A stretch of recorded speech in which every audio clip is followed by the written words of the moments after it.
With interest rate going up rapidly, a lot of folks are gravitating towards fixed rate only loans.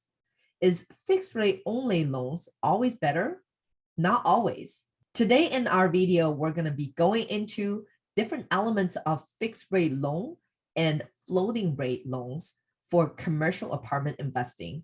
So this way you can take that knowledge and put it in vetting your next apartment investments. First element of fixed rate loan, a lot of lenders perhaps don't even talk to you about it. I recently just talked to an investor and he mentioned not until he signed a loan, he realized that there's actually something called a prepayment penalty. So in commercial lending, commercial apartment lending specifically, there are these loans that are called an agency loan, and they're funded by Freddie or Fannie, which is really backed by the government.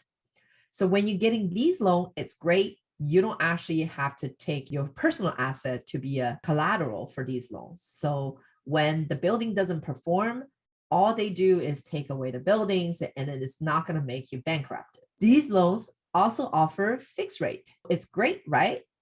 Because the rates doesn't go up and typically they're also a little bit lower. Well, the ugly truth is the lender don't tell you is there's this big prepayment penalty and it's called a yield maintenance. If you hear yield maintenance, you likely don't want it.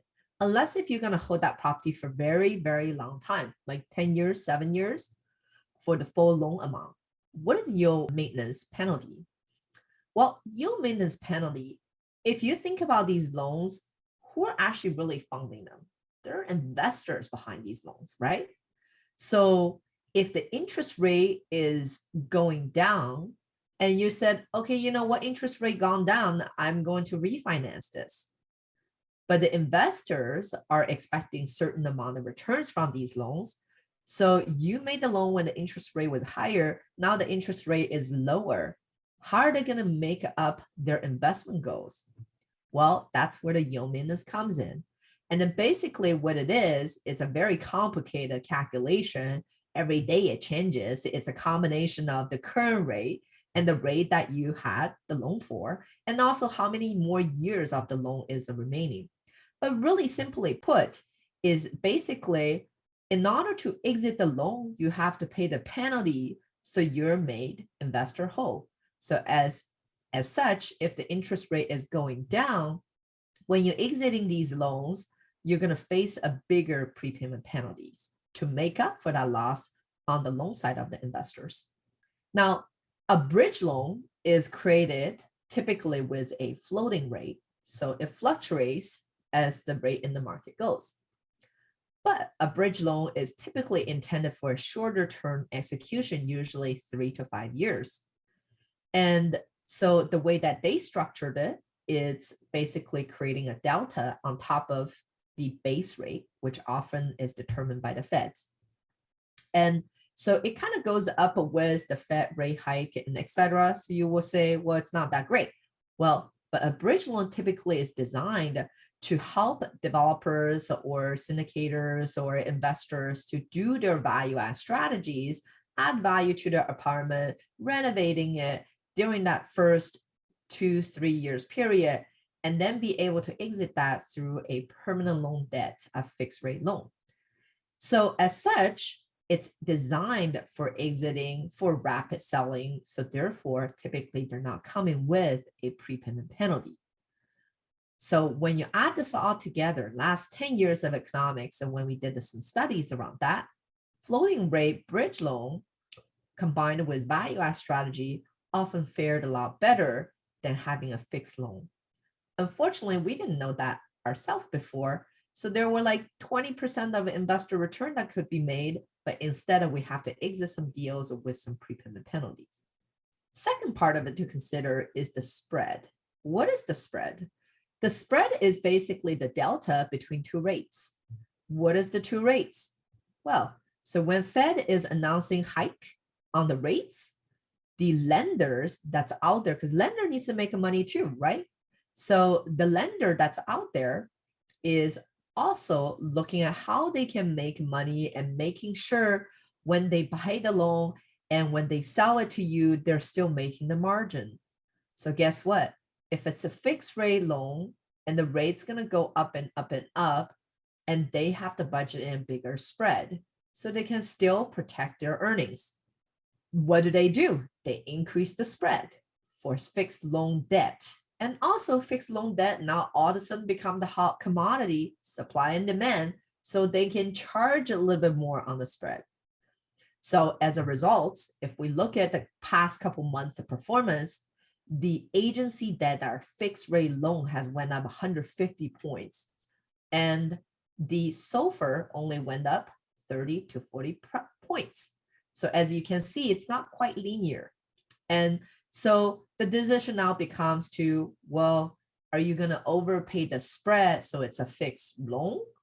Or are you going to continue to use your bridge loan for value add project, knowing that you're going to only hold the project for a short period of time and exit this? So something to consider as well. Now, the last one is there are mitigations that you can put in place for your floating loans, and there's other elements to kind of take a look at it. So there's something called a rate cap.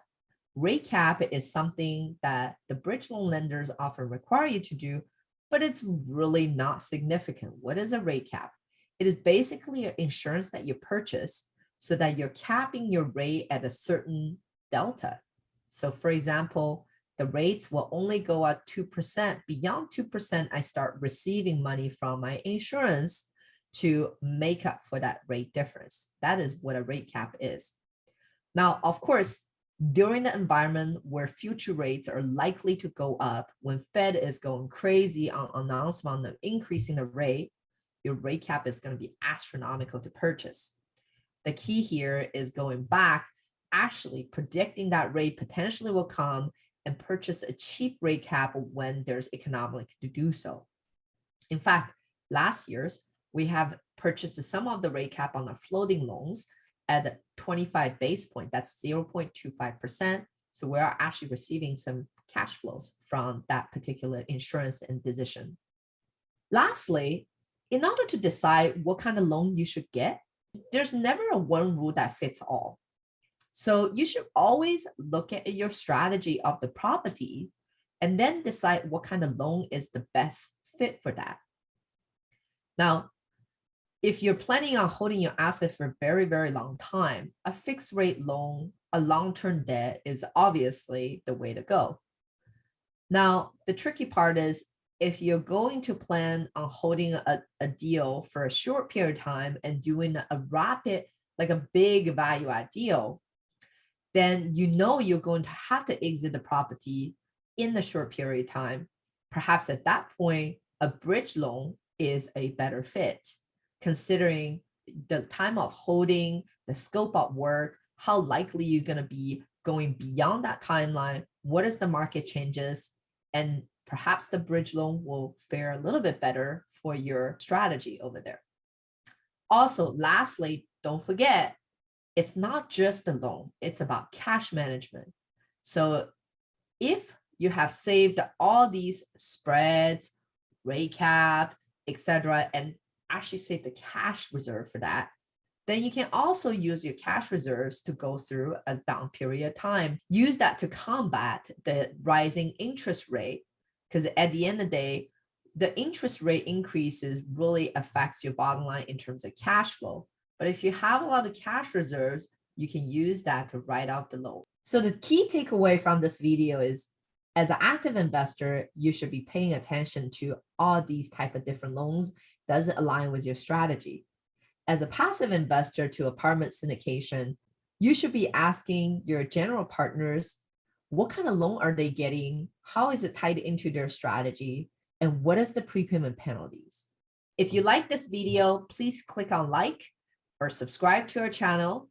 And we also have a lot of articles about how to finance your deals. So please check us out on our website.